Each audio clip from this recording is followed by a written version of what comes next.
Good morning, everyone. Welcome, everyone. We're so grateful you're here. More and more people are signing in. I'm personally grateful. I'm on the board, by way of an introduction that relates to today, I'm on the board of the ACLU of Southern California, an organization I'm immensely proud of, and even more proud today to be able to have Eve Garrow and Sarah McDonald join us on such an important topic.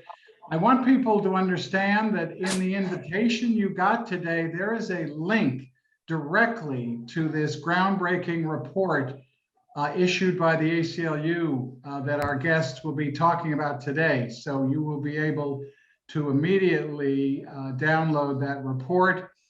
And I'm also active with the Black Jewish Justice Alliance, Bend the Arc, Death Penalty Focus, and this wonderful group. So welcome, everybody. I would just like to call upon Doc Ruby, who you are muted right now. I'd like to call upon you to introduce our reflector today. Doc Ruby? Yes, I'm here. Hi. Our reflector is a worker, and he's with KPFK. His heart is working with just everything that he thinks about, that he has signed up for. His name basically is Michael Novick, and he has supported this ministry or this work. I can call it a ministry, but it's a work.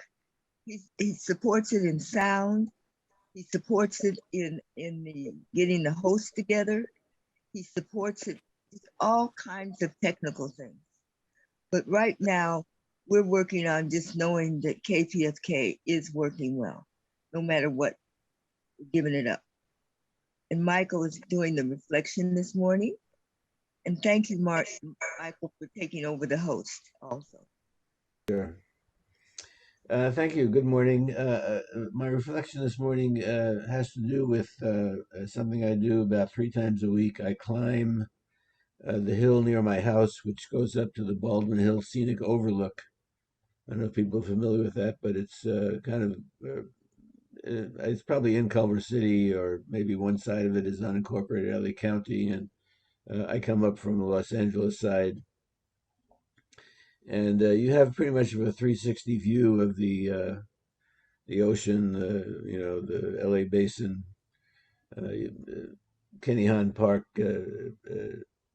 blocks part of the area, but basically you can look around. And so every morning after I climb, or not, 3 times a week, I usually Tuesday, Thursday, and Saturday, I go up there and I do a 4 winds, 4 directions meditation. So I'm going to read that, which I wrote up in the form of kind of a poem. And it's based on native ritual and spirituality, but it's something I've adopted myself. I don't want to, be guilty of cultural appropriation, but so this is just mine. Face to the west, the element is the sea, and the moon that pulls and swells the tides on the sea. The spirit is the feminine principle, the color is black. Lift up the African people, the mother of all people. Heal the trauma of enslavement and colonialism. Lift up black love and joy, resistance and resilience. Face to the north, the element is the land. The spirit is the ancestors and elders. The color is red. Lift up the First Nations, the ancestral people of this land.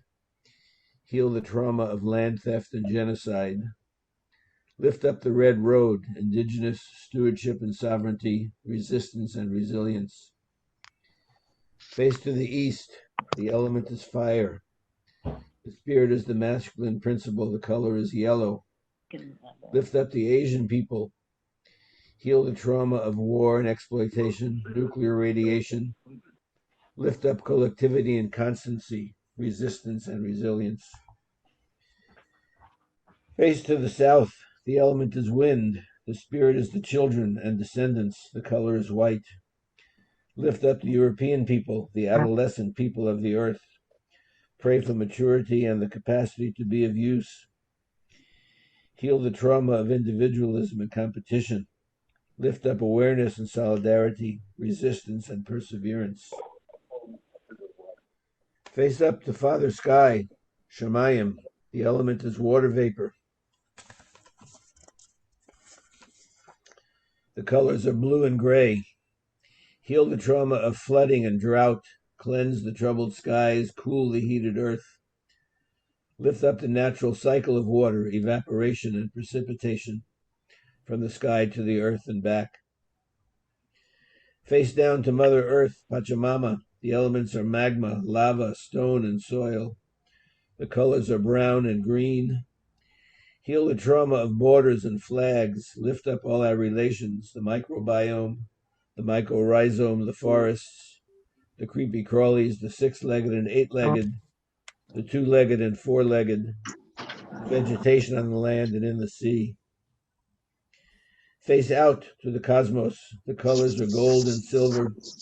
Pray for the universe, the multiverse, and all the dimensions. The spirit is time and space. Lift up the infinite. Face into the self. Heal the mind, the heart, and the spirit. Pray for the brain, the nervous system, and the sense organs. Pray for the musculoskeletal system, the bones, joints, ligaments, tendons, and cartilage. Pray for the cardiopulmonary system, the blood and the breath, the heart, lungs, arteries, veins, and capillaries. Pray for the alimentary, digestive, excretory, and urinary systems. Pray for the glands, the lymph, the reproductive system, and the fire that burns in every living cell. Pray for veracity and tenacity. Lift up the harmony of multicellular life. Face the future. Lift up all the healing energy in the universe and rain it down once, twice, 3 times through all the organs, the solar plexus, and into the earth. Ashe, Aho, Amen. So we are meeting between Christmas and New Year's, but we are not meeting on the 24th. Do we have any other announcements? I would like then to hand it over to Steve Rohde to introduce today's program. Hello, Steve. Thank you, and I'll be really quick. I'm so eager to move to our program. You're going to have a special treat today to hear from Eve Garrow. She explained that she is the Policy Analyst and Advocate for the Dignity for All project at the ACLU of Southern California. She's been with us there since November of 2014.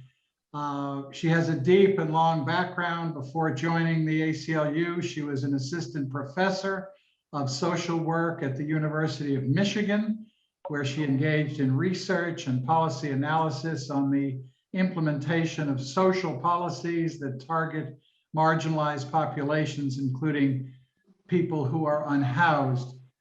She has a BA in cultural anthropology from the University of California, Santa Barbara, and her MSW and PhD in social welfare from the University of California, Los Angeles. Eve has brought immense knowledge, passion, and compassion to the work that she's doing. And I think we all are grateful for that work every day and for her joining us today. So Eve, the floor is yours. Thank you so much, Steve. And to everybody, and I just feel sort of honored to be here after hearing all of the introductions and the this amazing gathering. Can somebody just tell me how long I have about so that I can pace myself? Eve, overall, the program goes to about 9:20, so it's about an hour. You're welcome to make your own presentation as you see fit. I don't know if you're sharing slides. And then we love questions and answers if you save some time for that. Oh, that sounds great. So that's absolutely plenty of time. And yeah, I do have some slides to share. So, but we can deal with that in a minute. And I'm happy to try to share them myself, although I'm not super technically proficient when it comes to Zoom. But I'll just start by saying that, you know, Human Rights Day is coming up. It's December 10th. And I think the timing of, you know, this gathering today and the presentation is really apropos because the houselessness crisis is really such a tremendous human rights violation. This year, Human Rights Day focuses on equality and non-discrimination, which are, of course, just bedrock principles for all human rights. I think if you read our recently released report, Outside the Law, the Legal War Against Unhoused People, one of the points it tries to make is that the state of California and pretty much all of its local governments are just stomping all over these principles when it comes to unhoused people.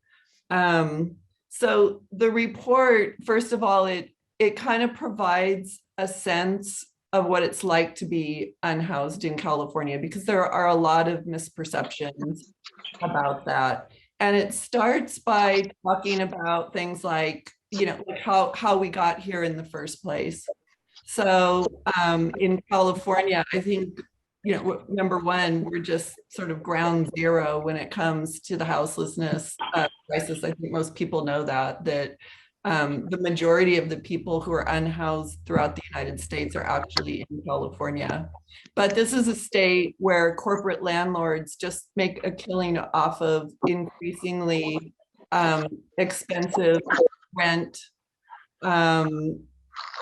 People can wait, for example, in Los Angeles, people can wait literally up to a generation on housing lists in order to obtain permanent subsidized affordable housing. And so, you know, because of that, you've got rising rents, stagnant wages, many people who are unable for one reason or another to work, and a complete lack of access for years and years and years to permanent subsidized affordable housing that would actually keep people housed. And so people have no alternative often except to transition to the streets. In this state, the safety net is really your family. If you don't have a family, and you can't afford your rent, you're out of luck. And that's why we see this changing landscape. So I probably don't need to to explain this to this group, but what I usually point out is that, you know, it wasn't always this way in California or in the United States. It doesn't have to be this way. These are policy decisions. These are very intentional policy decisions that have been made, and we can make different decisions and get ourselves out of this mess. So it's really not an issue of individual failure. It's a policy decision, and it's a political issue, and it will take a movement to reverse course. Those of you who are old enough to remember like the 1970s or before know that houselessness was relatively rare until about the 1980s. And that's when the Reagan administration slashed the budget, the HUD budget for subsidized affordable housing by 80%. They almost completely obliterated the federal budget for affordable housing.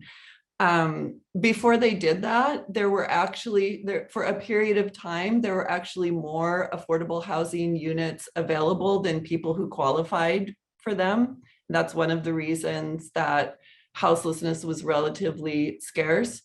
After this budget cut and just a massive redistribution of resources, income and wealth to the top 1%, as we know, homelessness very quickly in the 1980s tripled, and there has not been a single administration that has, Republican or Democrat, that has worked to really correct that massive redistribution and the gutting of our affordable housing programs since, so that now only about 1 in 4 households that qualify for affordable housing actually receive it throughout the nation. And those stats are pretty much the same in California. I think the difference with California is just the exceedingly high cost of housing.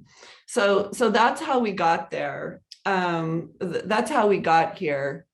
But and obviously, just getting back to this sort of human rights perspective, obviously this crisis violates the human right to housing, right, under international human rights law. But that is just the beginning. And so what the report is actually about is what happens after people become displaced from their housing. So once they're displaced, local governments, and sometimes the state as well, stigmatize people. There's just a campaign of misinformation, stigmatize, scapegoat, and persecute them in what can only be called a war against unhoused people. So what's the purpose of this campaign? Well, it's to dehumanize unhoused people, discredit them, and silence their voices. And why would we want to do that? Well, there's so many reasons, and maybe like in a discussion later on, we can talk about it. But what Fernando said about fragmentation, that really resonated with me. So let's remember there are powerful special interests that are enriching themselves off of the unfair, the unjust and unequal system that we currently have, and would like nothing more than to see the status quo prevail. And so if you can stigmatize and dehumanize and discredit those who are the survivors of this system, who are most impacted by this, most visibly impacted by this system, right? And turn other people who are housing insecure and at any moment could become unhoused, or other folks who maybe are, more buffered from those risks, but could be standing in solidarity for folks who are most impacted by this system. If you can turn folks against one another using fear tactics, for example, then you break up potential, potential mobilization for and solidarity, right? I mean, that's just like a page out of just like a long and ignominious playbook. I mean, it provides justification for policies that persecute unhoused people, right? If you can dehumanize folks, it's much easier to treat people as less than human if most people see them as less than human.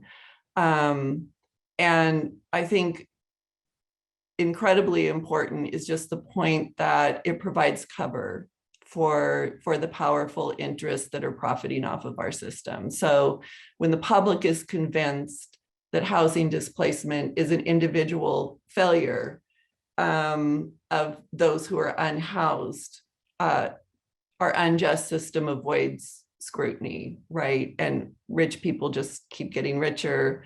And if those policies work to segregate or banish or otherwise persecute and otherwise disappear folks that are unhoused, it can seem to the general public that the crisis becomes less visible and perhaps has been taken care of. And at the same time, the unjust system just continues to replicate itself.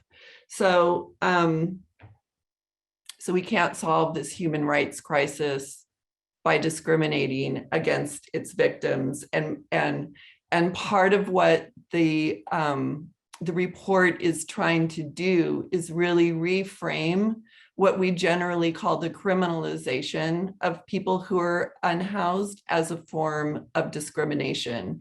The criminalization frame is true. People are criminalized for, we use law enforcement to deal with houselessness by treating the very fact that somebody is houseless and must live in an outdoor place, for example, as a crime. So people are, as you all know, they're arrested for things like laying down and sleeping, quote unquote loitering, which is often just resting in public, engaging in life-saving behaviors such as panhandling when they have no money, because our system has very, very poor, very low cash benefits for people that don't allow them to survive, things like that. So generally advocates have focused on the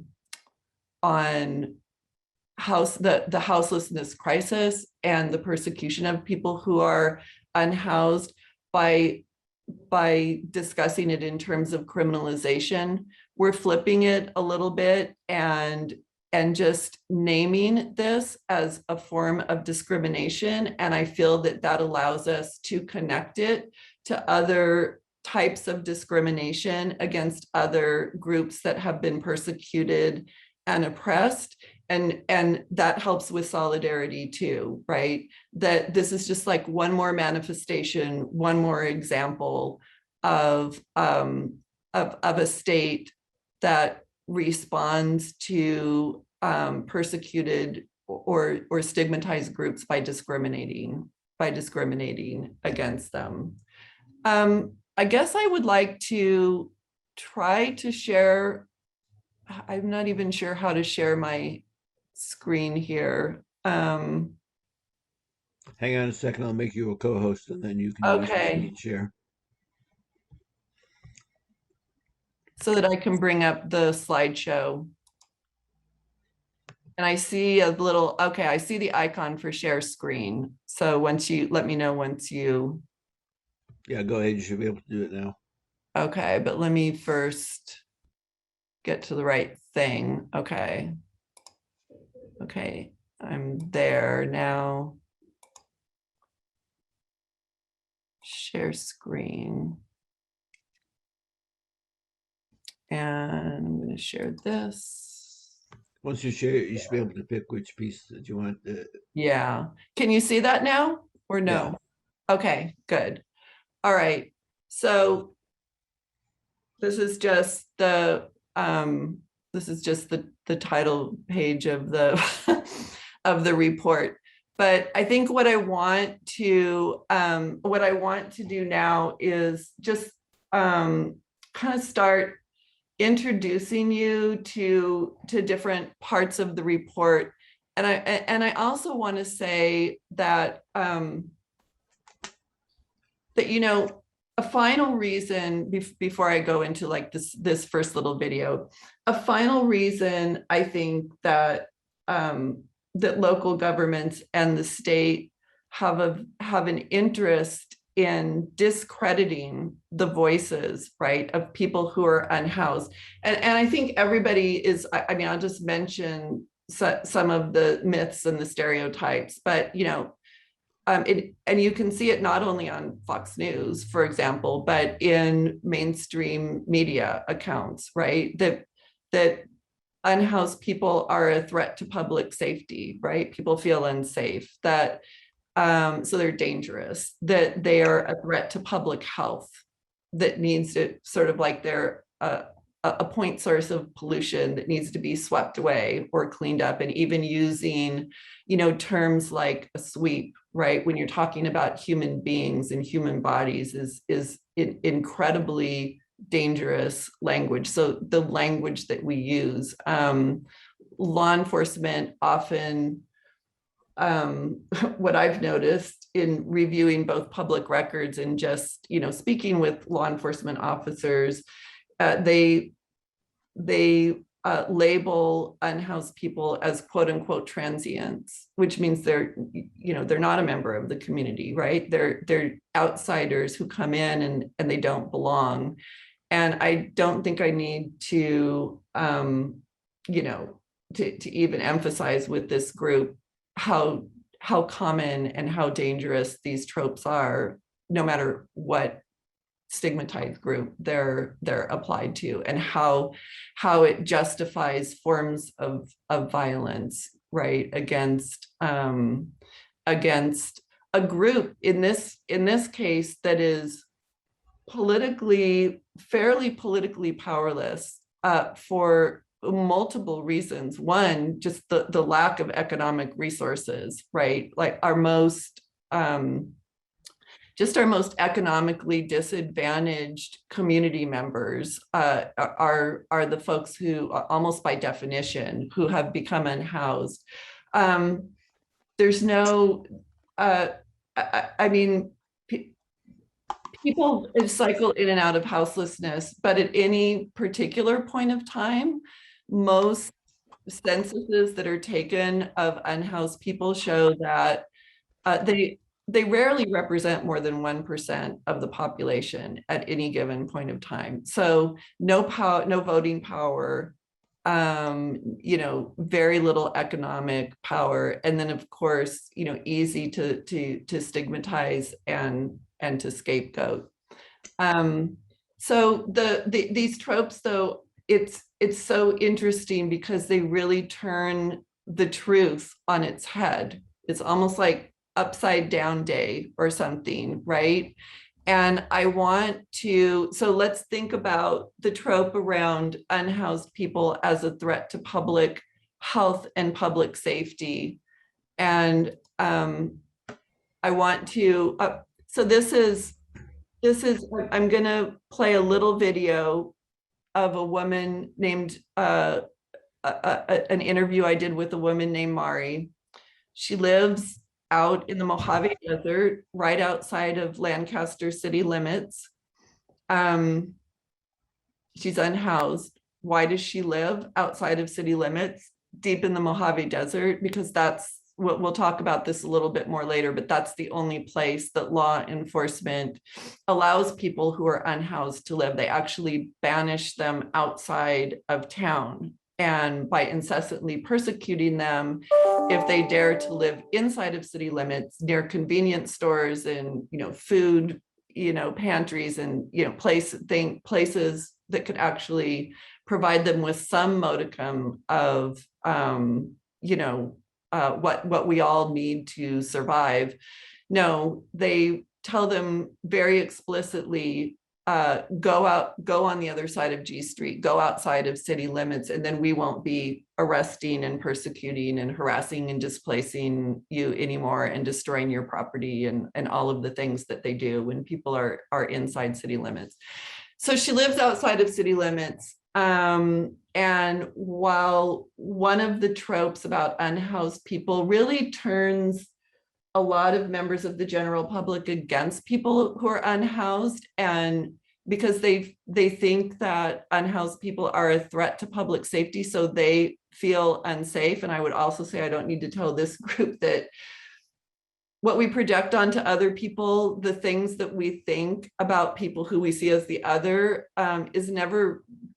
is never because we don't know what we don't know. It's always what we think we know, and what we think we know is often based on stereotypes that are actually weaponized they're political tools that are weaponized by those who are benefiting from the system.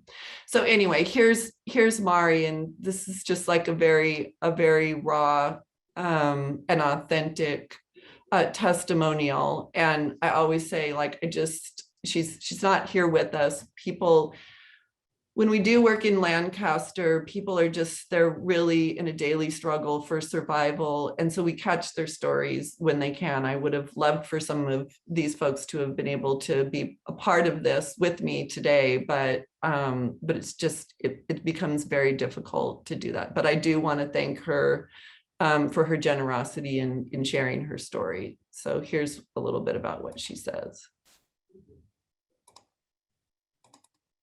Let me see. Oh, shoot. Why can't I? Oh, I know why.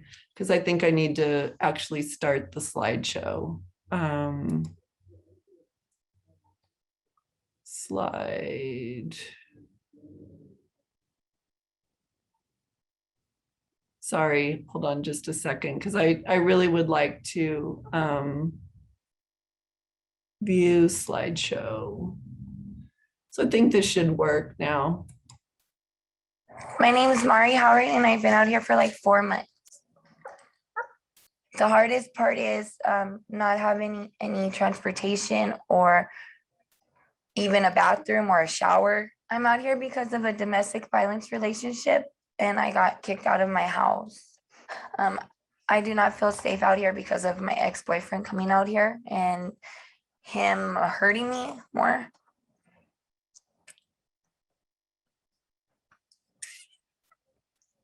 And he comes out here and he still puts hands on me. And that's why, like, I'm scared to be out here. To have more resources and more help for women that are going through the same situation I've been in, and maybe have more help for us, because it's hard. It's hard being out here. Okay. My name is Mari Howard, and I've Sorry been about out here for this. like 4 months. Okay. So again, I mean, it's just to pause for a second, because this is very disturbing. This is very disturbing and potentially triggering testimony that she's providing. I will say this is an issue that's very, what Mari is describing is an issue that's very dear to my heart as well. And I'll just share that. For example, in Orange County. What's the matter? What? I just didn't know you'd be on the. It's the ICOJP. Oh, that's Friday. It's Friday. Okay, there's him. Okay.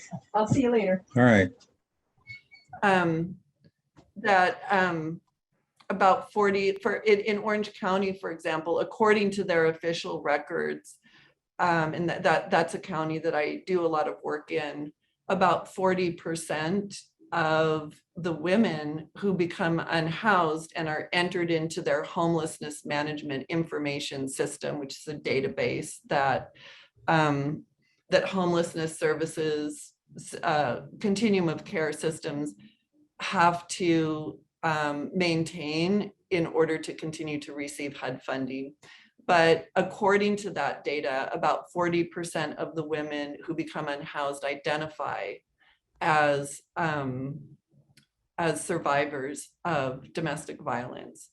And of course, a large percentage of them become unhoused because they are fleeing violent homes and relationships. Oftentimes they've also experienced financial abuse in terms of physical and in addition to physical and emotional abuse. And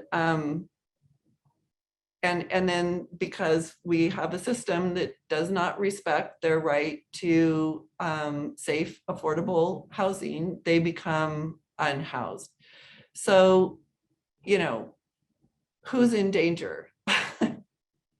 who is experiencing the public health threat, right? Who's experiencing the greatest degree of danger here? It's not, you know, it's not the general public. It's not the person who has a house that they can go into and lock their door, right? It's people like Mari and obviously, you know, all people who are who are experiencing houselessness, either in shelters or outdoors. Okay, let me see if I can. The hardest. Okay. So now that we've heard from Mari and we've talked a little bit about this sort of like systematic persecution and denigration of people that really, I think, that really is as important as the actual acts, in my view, of persecution, both because, like I said, it's so damaging and it really divides and conquers, and these tropes, they are so dangerous in and of themselves. And again, that's why the narrative changing work is so important. We're going to talk a little bit later about the policy solution that we propose in the report. And I actually see this solution as much as it's as much a policy changing vehicle in order to change hearts and minds as it is a solution that would help like attorneys at the ACLU and others really fight discrimination against people who are unhoused. So we can talk about that a little bit later. I just don't think that we can build the kind of movement that we're going to need in order to protect people once they become unhoused and prevent houselessness in the first place, if most people continue to see this as an individual level problem and, you know, fear or even hate people who are unhoused. So in the report, we do try to center very much the experiences and the voices of people who are unhoused, because we see them as you know, they are the people on the front lines. They are the people like Mari who know what's out there, what isn't out there. They know the truth, and that truth is dangerous too. So that's another reason that their voices are discredited and silenced, is because the truths that they hold are very dangerous to the powers that be. But one of we go through several case studies to show that these forms of persecution and discrimination that I'm going to be talking about against folks that are unhoused, which are generally like always justified by hate speech against this group of people, that they're not just one-offs, right? That they happen throughout the state, and it's endemic. And it's really reached a frenzied pitch, and it's growing. So here's a great example.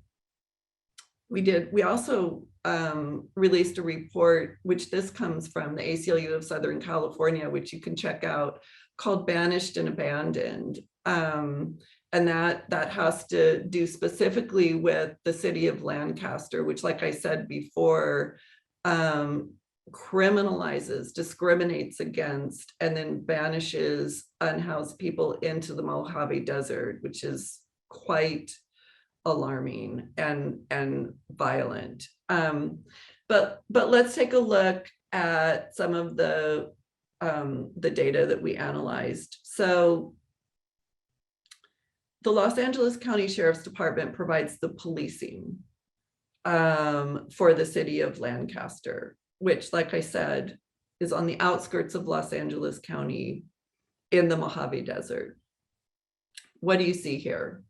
unhoused residents of Lancaster, according to their census, represent about 1%, 1.3% of Lancaster's population, but almost 26%, like a quarter of all of Los Angeles County Sheriff's Department stops, resulting in citations for infractions.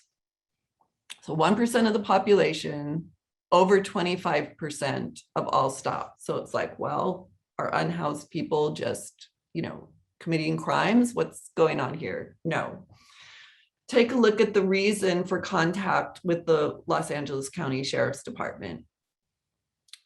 About 92%, so almost 100% of these infractions are for conduct related to being unhoused, laying down and sleeping, what Lancaster calls loitering. And that can be, when you read through these citations, that can just mean standing in one place or sitting in one place, oftentimes in the shade. Lancaster is in the desert. It gets very hot in the summertime, for as little as 3 minutes. So things like that, 92%.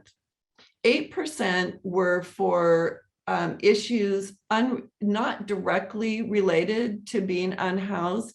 And they were mostly like really benign things, like riding a bicycle in the evening without a proper light, or reflectors or something like that, and getting a citation for that. So what you see is that law enforcement, they're spending, in terms of issuing infraction citations, they're spending about 25% of their time targeting 1% of the population. When we looked at Lancaster, we also analyzed misdemeanor cites. So these are criminal citations that you can go to jail for, right? Misdemeanor citation, and by the way, the fees and fines can be quite high, up to like $1,000 for a single citation, or sometimes more, if it goes to warrant. So misdemeanor citations for loitering and camping and other things like that. But let's just look at the misdemeanor citations for loitering, and what do we see? Well, Black people are disproportionately targeted, right? Like unhoused people are disproportionately targeted for loitering, but then within that group, in fact, I think these loitering ordinances are basically created in order to make it unlawful for unhoused people to actually just to stand in one place or to sit in one place anywhere in a city, right? But Black people represent in Lancaster about 22% of the population, but a full over 50% of all misdemeanor citations for loitering. And by the way, when we analyzed these data, there were very few citations for loitering that were not targeting unhoused people. So being Black and unhoused in Lancaster is absolutely not tolerated by the city and by the Sheriff's Department. So I've already mentioned sort of banishment. So people are, obviously the data there sort of paints a picture of a dragnet of enforcement. But we also did many, many interviews, over 50 individual interviews with people just to get their stories, and people who did or had lived inside of Lancaster city limits talked about this incessant harassment by law enforcement. And I'll just share one quick story with you. A gentleman who I talked to, who was a vet, and he was in a wheelchair. He was a Vietnam vet, I believe, and he was in a wheelchair. And he talked about how the cartilage in his shoulders had rubbed raw. And so when he pushed his wheelchair, he was in constant pain because of his shoulders. And he attributed that to constant law enforcement harassment. He said, they just won't let me stay in one place. So all day long, I'm just wheeling my wheelchair from one place to another. And I said, well, how many times would you estimate that you're approached by law enforcement a day? He said, oh, at least like 14 or 15 times a day. So when I think about the last time, well, I don't actually think I've ever been approached by law enforcement as sort of a white middle-class woman, ever. I've been pulled over for speeding or something like that, but I've never been approached while just like being in public. And this gentleman who was clearly unhoused, talked about being approached by law enforcement 15 times a day and being told to move. So not being able to rest or stay in any one place, ever. But if that's not, if that doesn't convince people that it's just untenable for them to live within the city and just to leave on their own, like I said, what law enforcement officers will do in Lancaster, this is not the only place they do this, is say, just go outside of city limits. Then you're in unincorporated Los Angeles County, right? You're not within Lancaster city limits. You're not our problem anymore, and we won't bother you. So go there. Because people sort of say, well, where can I go to avoid harassment? Well, of course, the problem with that, this is a photo I took of what it looks like right outside of city limits.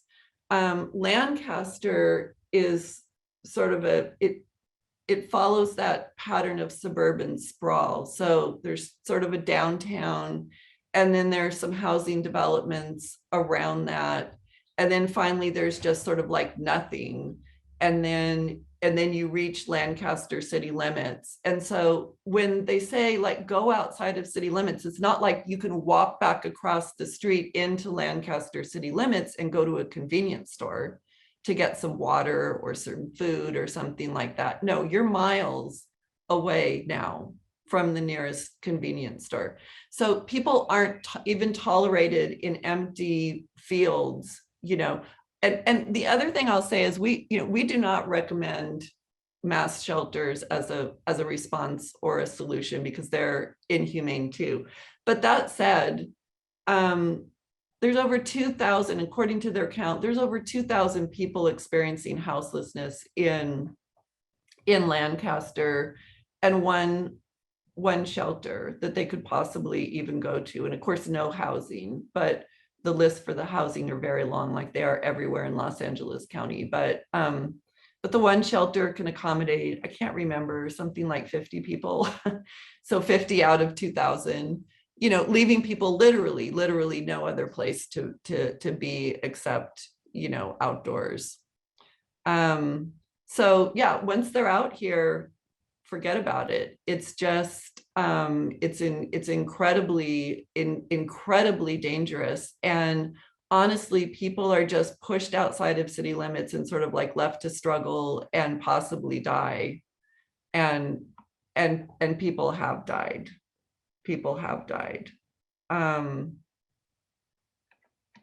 me see here. Actually, I want to play, I skipped ahead a little bit because I think I want to play Gary's story. He lives out where Mari lives, out there in the desert outside of Lancaster city limits.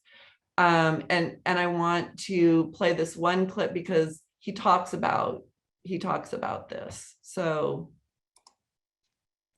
we live in Lancaster on that side of G, and they told us we couldn't live there. So we moved over here on this side of G. This is the spot that they gave us right here. Because I picked the trees for the shade. So we had shade. And, we have, this is what we got. This is, I'm digging a hole right now in the middle of that desert so I can bury all the trash. That's what I'm doing next. Okay, so he talks about that. And he also talks about, so now he's way out in the Mojave Desert because he has complied with law enforcement orders to move out there.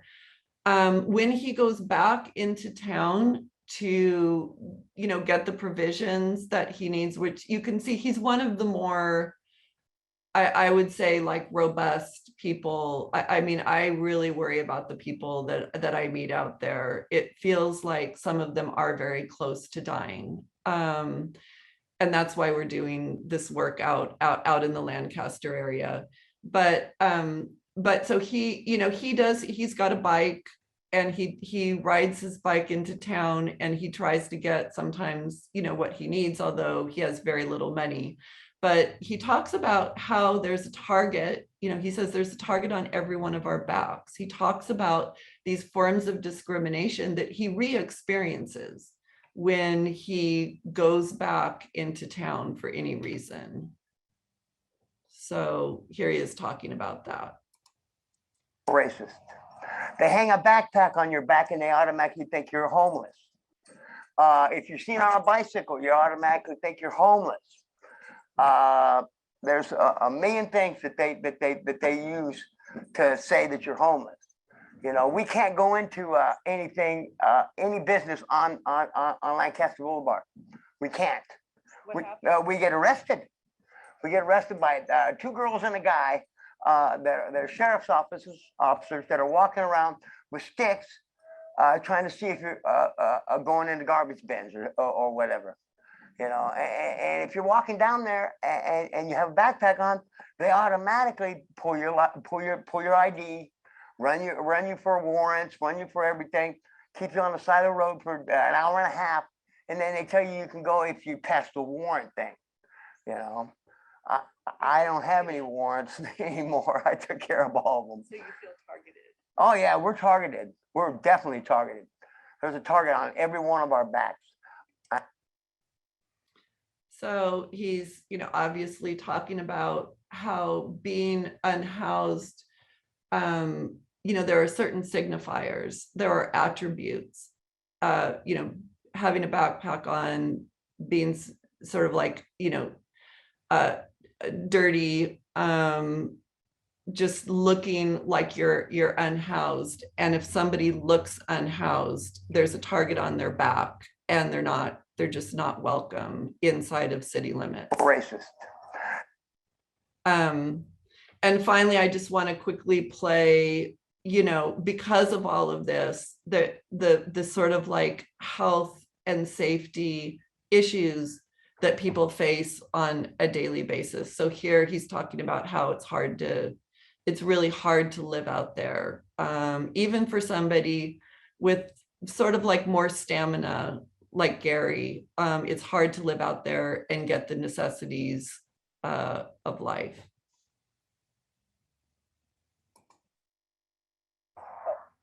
It's hard to get the necessities of life. One thing you got to have in the desert, regardless of what anybody thinks, is water. We have one guy that maybe brings us water every once in a while, and that's about it. And we have to make 55 gallons of water last sometimes 2 or 3 months, at a shot. So taking showers and having baths and all the cool stuff that everybody thinks is cool, it's not cool out here, because if you use it all, then you don't have nothing to use. And that's just the way it is. It's the way with everything. It's the way it is with everything, with food, with water, with dog food, with tending to whoever you have to tend to. Yeah, it's bad. Yeah, it is bad. And for most people, it's actually worse than it is for Gary. So I'll just share a very brief story about another person who's living out there, a woman who I interviewed, and I'll just never forget this interview. She used like a baby carriage to walk back and forth. She had been banished outside of Lancaster city limits, used this baby carriage, would take it into town, fill up like a 5-gallon sparklets bottle kind of with water, and then wheel it back, through the sand. There's no sidewalks. You're walking through the desert. And it was the summertime and it was very hot, and she became overheated and got heat sickness and laid down in her, and she attributed it to that walk that she needed, that trek that she needed to make for water. She laid down in her tent and there weren't other people around. And she was drinking her water, she was rationing her water, and her water was running out and she was becoming dehydrated. Of course, her phone died. There was no charge on her phone. And she said she was just waiting for death. She thought that's it. I messed up, I'm just gonna die in my tent. Well, her daughter became concerned because she hadn't heard from her, and drove out and just sort of started driving around out in the desert and found her tent and rescued her and took her to the hospital. But if that hadn't happened, she would have perished. She's certain of it, that she was very close to death. So, Steve, if we have about 20 minutes left, yeah, if you have a section, you've learned what this group is like, any action items, Yeah. what we can each do individually and through our organizations, and Let's then do take that. questions Great. and answers. Sure. So I'm glad we kind of got through this this case study, because it's particularly alarming. But I'll just really briefly say that well, there's multiple trends. There's just sort of arresting and citing and jailing people for being unhoused. There's segregating them, pushing them out into very remote places. And we also discussed the forced segregation of unhoused people in mass shelters. So many municipalities are just sort of in a frenzy of building mass shelters and then telling people, go to the shelter or go to jail. Well, this forcibly segregates people in what are often quite inhumane, mass shelters, like converted warehouses and things like this. So these are all unacceptable forms of discrimination. But as I said in the beginning, it's often not recognized under the law, and it can be difficult to challenge. Why is that? Because we don't recognize unhoused people or housing status as a protected category, right? So if you are discriminated against because in California state law and federal law too, because of your race, your ancestry, your religion, disability, in California, even marital status, gender, sex, things like that, that's prohibited. That's unlawful. It is actually in California not unlawful to discriminate against this widely recognized and stigmatized social category, even though this discrimination is happening all around us. So our policy solution, we have the ACLU of Southern California, along with the ACLU of Northern California, all three of our affiliates, our San Diego and Imperial County affiliate, and the ACLU of California, are proposing a bill this year, a piece of legislation that would just add to our anti-discrimination legislation at the state level, would add housing status to the list of protected categories. And our attorneys tell us, as you know, I'm a policy analyst, I'm not an attorney, but our attorneys tell us that this would be an enormously helpful development a tool for them to challenge these forms of blatant discrimination against people who are unhoused. So I was very proud of myself that I created this, QR code. It's the first time I've ever done it.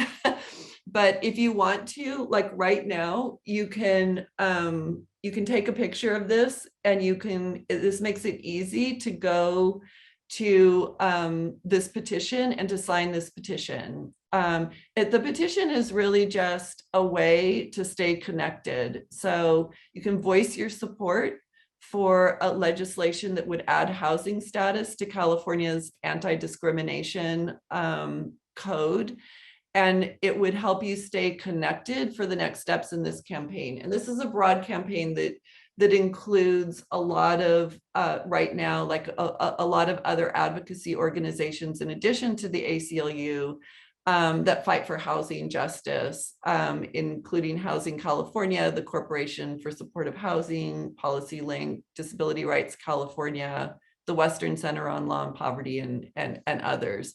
So please consider joining us. I think, as was mentioned in the beginning, please read our report, Outside the Law, the Legal War Against Unhoused People, and share it widely. It's on our website. We need to get the word out, and we need to build momentum and for this campaign, which I'm going to tell you is going to be a heavy lift. It may not happen in 1 year, but we see this as a movement, right? A lot of the really important, anti-discrimination movements have taken many years, if not decades. And I'm not saying that, passing this legislation would take decades. I'm just saying that we're at a dangerous inflection point right now. And the movement is really nascent. And this is part of it. We also, some of what I just said, but more, and and including more impacted people. We had a recent issue briefing, and it's up on YouTube. So capture this QR code, and you can watch this issue briefing, which goes into some of what I've been talking about in greater detail. And we did this we did the issue briefing in collaboration with Housing California. And if you sign the petition, you'll also see that the petition is in collaboration with Housing California, but really with this broader coalition that we are developing.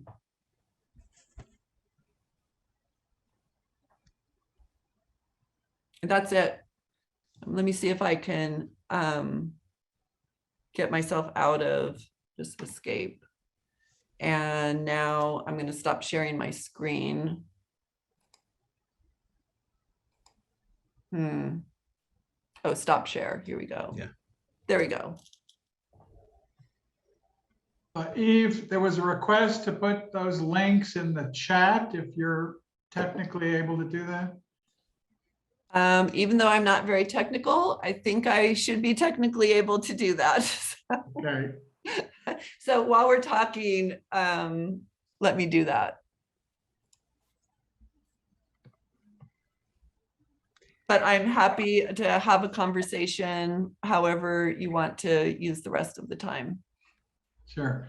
Dave, do you want to facilitate questions? Yes, Steve. I see 3 hands raised. I don't know in which order they were raised, but on my list, I don't know what to do except go down the list. And the first person I see is Michael Novick. Can I just say something? The order that they were raised is the order that you see them. So it's more go up. Not Thank you, necessarily. Carol Francis. Thank you. Over to you, Michael. Okay, yeah, quickly, I just want to say a couple of things. One is people may know that, I go on this annual Little Tokyo to Manzanar Spirit Run, which is a kind of a relay on foot from downtown LA to Manzanar, and we go through Lancaster. And just to clarify to people what it means, I think it really came across city limits. If you go through Lancaster, there's an enormous grid of streets that are laid out completely empty. You're going for miles, literally miles.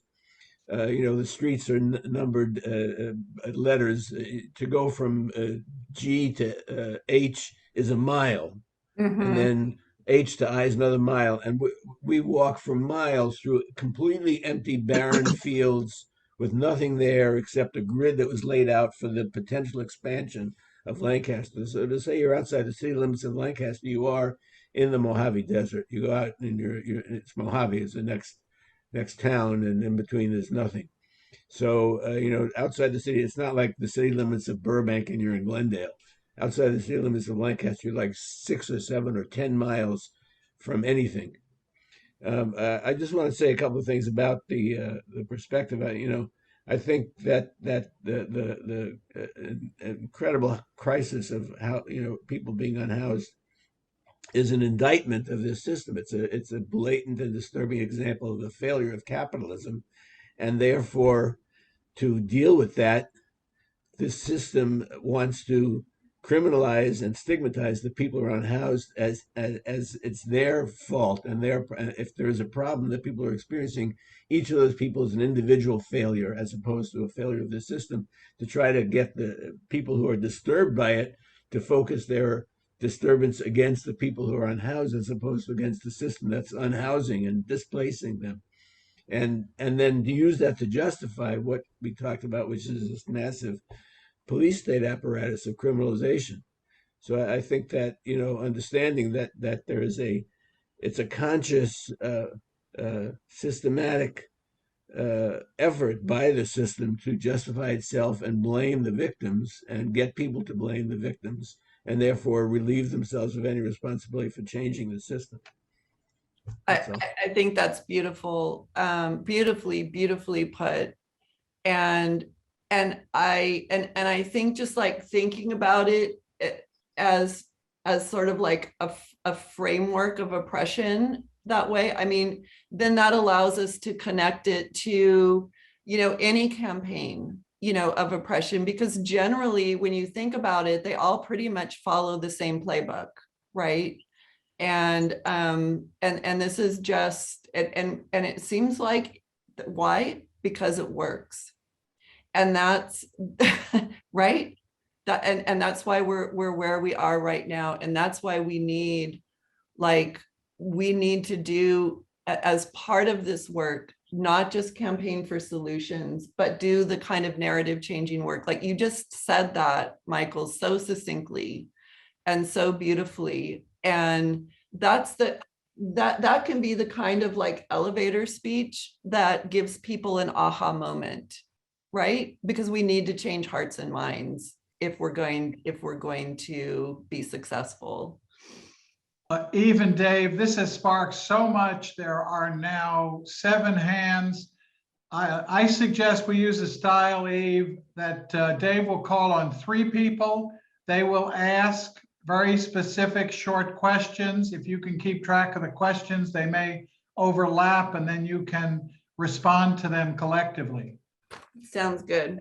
Okay, Steve. So on my list, the next 3 people I have are Anthony Manousis, Rose Leibowitz, and a number 016350. So Anthony, a brief question, then Rose, then 016350. That could be me, Dr. Ruby, because there was only 4 when I came on. Okay. So Anthony, Rose, Doc Ruby. Go ahead, Anthony. Okay, can you hear me? You've Yes. got my mic on. Great. First, I want to thank you, Eve. I think what you're bringing up is so important, and especially having some kind of statewide protection for the rights of homeless people. I'm a supporter of the Homeless Bill of Rights. I don't know where that is at, and I want to ask you about it. But I want to say it's different in different places. For example, in Pasadena, we've reduced the homeless count from 1,000, over 1,000 to 500 because of coalitions we built with churches, service providers, and concerned citizens who care deeply about our homeless neighbors. But not every city is like that. And we don't have consistent rules.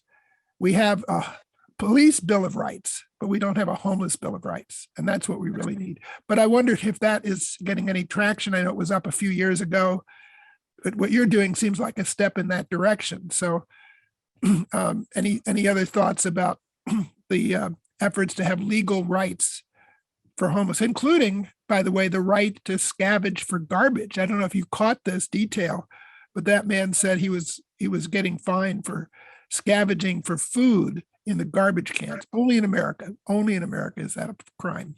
Thanks, Anthony. Rose Leibowitz. Okay, I will try to keep it brief. One question I have: Lancaster's always had the reputation of being the more right wing of the two. I'm just curious if Palmdale is just as bad. But beyond that, I work a lot with homeless people in the San Fernando Valley. And when Operation Room Key finished, a lot of them were sent out to Lancaster and Palmdale into Section 8 housing. A lot of them were housed together. And I mean, you probably don't know, I'm just curious to know how many of them have actually ended up in these camps. But apart from that, thank you so much for your presentation. It was great. Thanks, Rose. Dr. Ruby. Dr. Ruby, you need to unmute, I think. Yes, and I apologize this morning. My computer and my cell have been knocking each other out. But I'm grateful for you, Eve. You just brought out so many different areas. And I've been involved in this just silently for quite a few years. And so I've always felt, well, the so-called people without homes or not the right choices was we need something in mindset.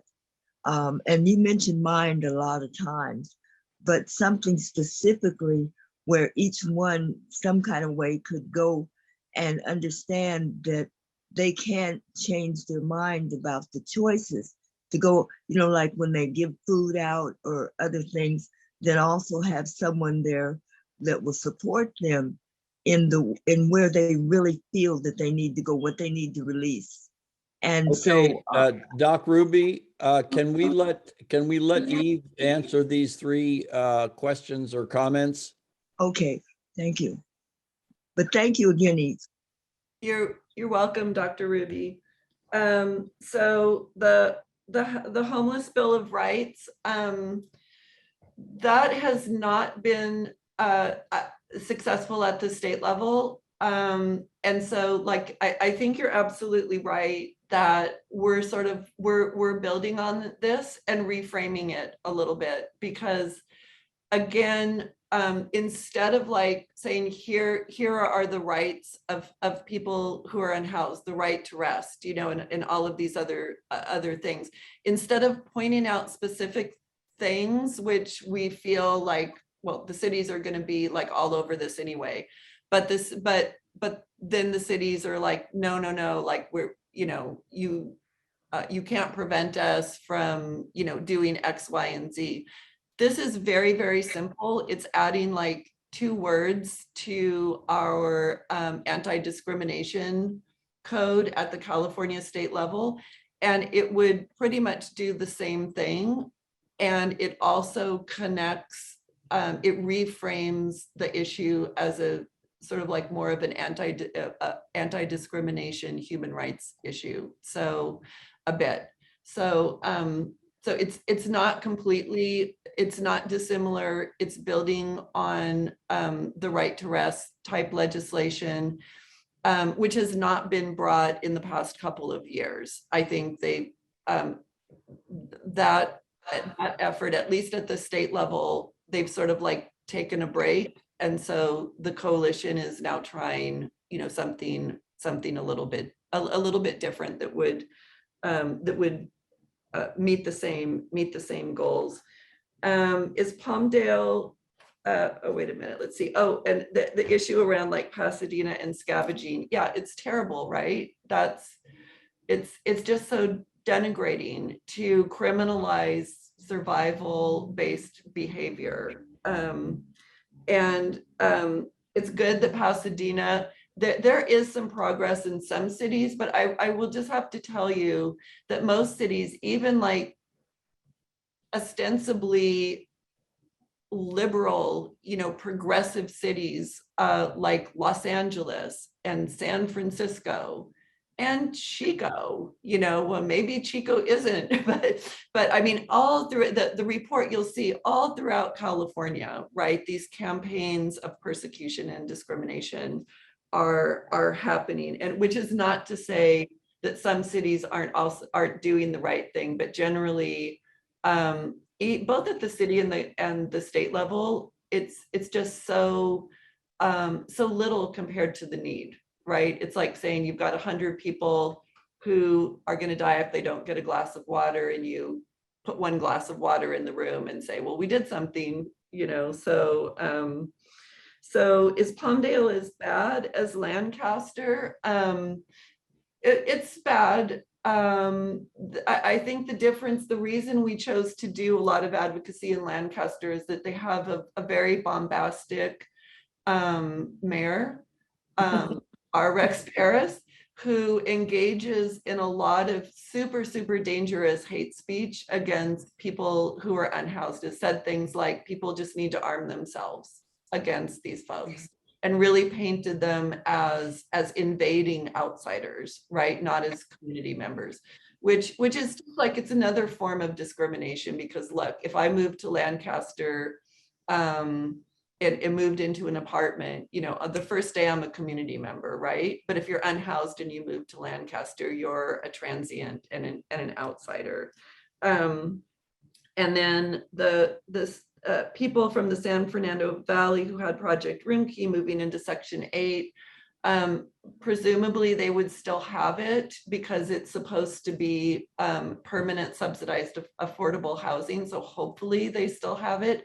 Again, what I would say is it's not that there's no progress. There are these small steps like Project Roomkey and then Project Homekey, but it is available to such a tiny sliver of the houseless population in California. And what fills that gap? This project of persecution. And I'm not sure, I wasn't clear about the Dr. Ruby about the mindset comment, but I would like to actually hear more so that I can respond to that. Okay. What I thought was, while they're being fed food, there could be places where they, a counselor, somebody there, or just a support person that see or speak to what they were going through, Yeah. or why they're there, or a way to change their mind about what they're going through, that they're worthy of it. Oh, that's such a great point. So I will just quickly say, I, for example, have helped found a collective of unhoused and previously unhoused women in Orange County and allies. And part of what we do is that sort of like, it's become a very empowering group for these women, because it has allowed them to sort of translate their collective trauma, the trauma of being stigmatized, the trauma of being scapegoated and blamed, just the trauma of being unhoused and subjected to these forms of state violence, has allowed them to sort of like channel that into political advocacy. And we center their voices and they decide, like we're pitching a bill this year, right? And so they're having meetings with state legislators talking about the need, for a piece of legislation that comes out of their own lived expertise and experience.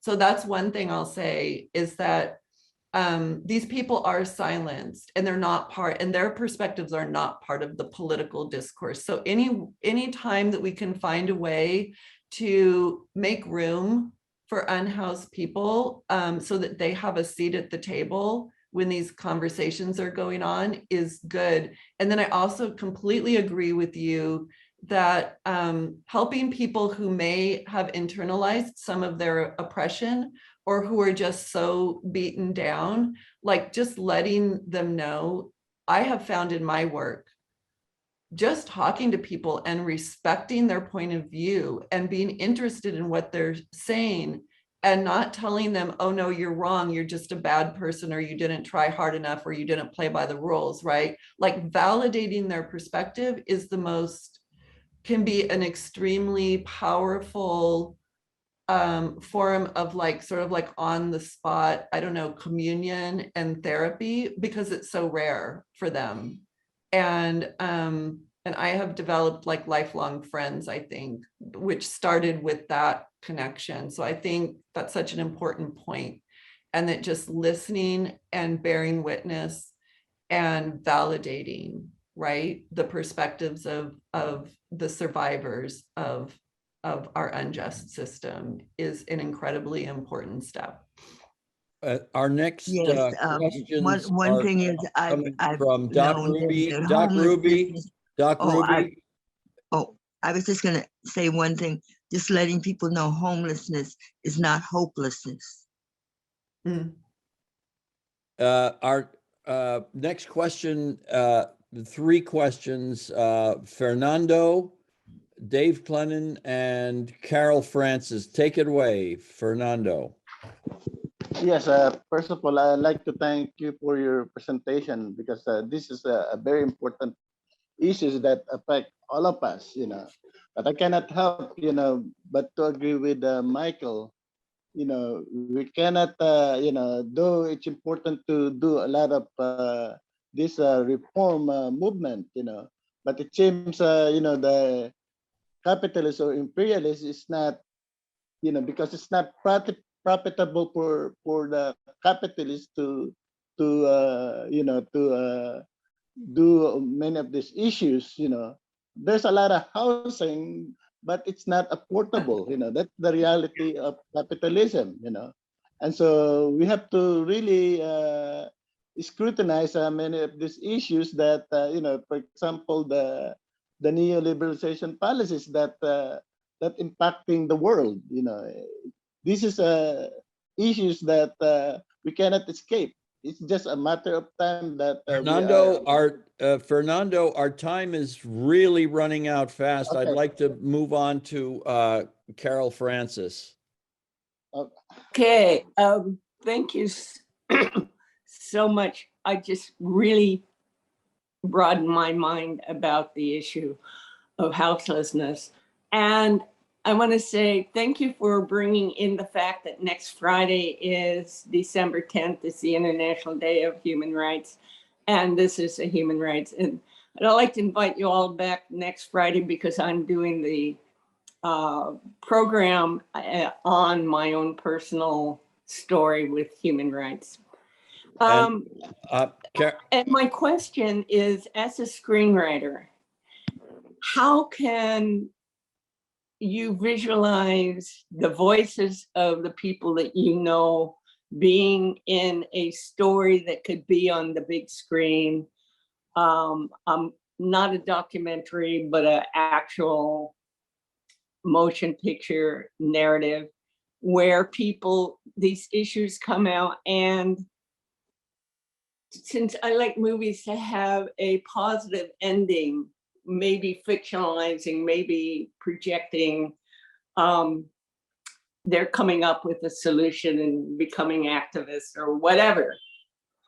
Okay, and I'm going to piggyback on Carol Francis.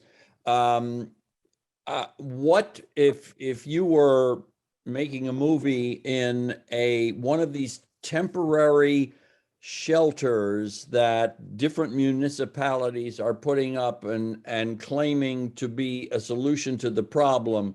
What is it like inside one of those temporary shelters, and what would be the causes why people would choose not to stay in one of those shelters? Thank you very much, Eve. Thank you, thank you. So I'll quickly respond to Fernando. Yes, we did not actually talk much today about the right to housing or the connection to late capitalism and neoliberalism, but you know, these policies that we have today that defund housing for affordable subsidized housing, which should be paid for by our taxes, right? I mean, a right to housing would be achieved through appropriations that expand with need, so that if you're eligible for affordable housing, you get it, and you get it as an immediate response to your needs, right? Just like free like K through 12 education or something. It's there, and it's an obligation that we make to one another because we're all human beings, and this is a human need and a human right.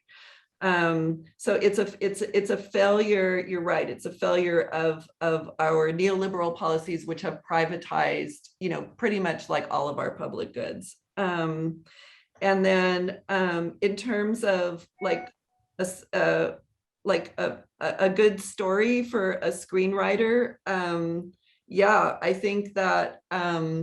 Well, let me just like, I don't know if I have enough time for this, but for example, some of the people who I work with, I'm thinking about some of the women. When you're stigmatized in this way, sometimes it does, you know, when being unhoused is a shameful stigma, that in itself silences you and oftentimes prevents people from being politically active, right? Because they are ashamed of their housing status, and their family members don't know, and so forth. And so the first time that they're interviewed like on TV or something like that, it's like coming out, right? So I mean, I think this journey, like the injustice of it, and this journey from you know, a person who, it's like, number one, it's a learning journey, right? You learn what the system is actually like because you are living it, and you are in a way that other people aren't.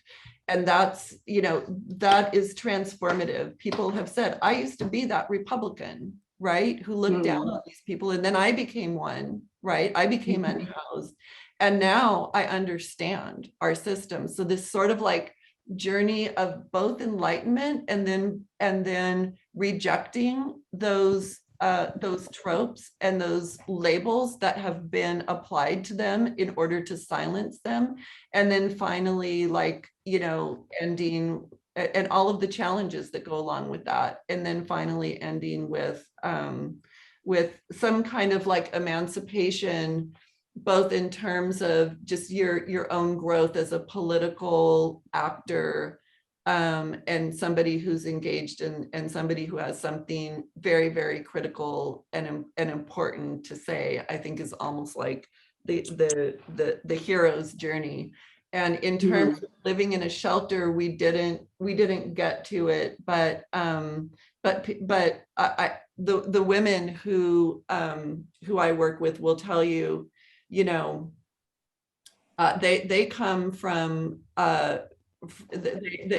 most of them are survivors of domestic violence, and then they find once they enter shelters and basically the homelessness services system that many of the forms of oppression that they face in these places replicate the forms of violence that they experience. So male staff members take advantage of the fact that this is all like in another report that the ACLU that I authored, that the ACLU released a couple of years ago, and we have some litigation going on around this, but male staff members will sexually harass these women because the women have no alternative but to stay in these shelters. Oftentimes they're filthy.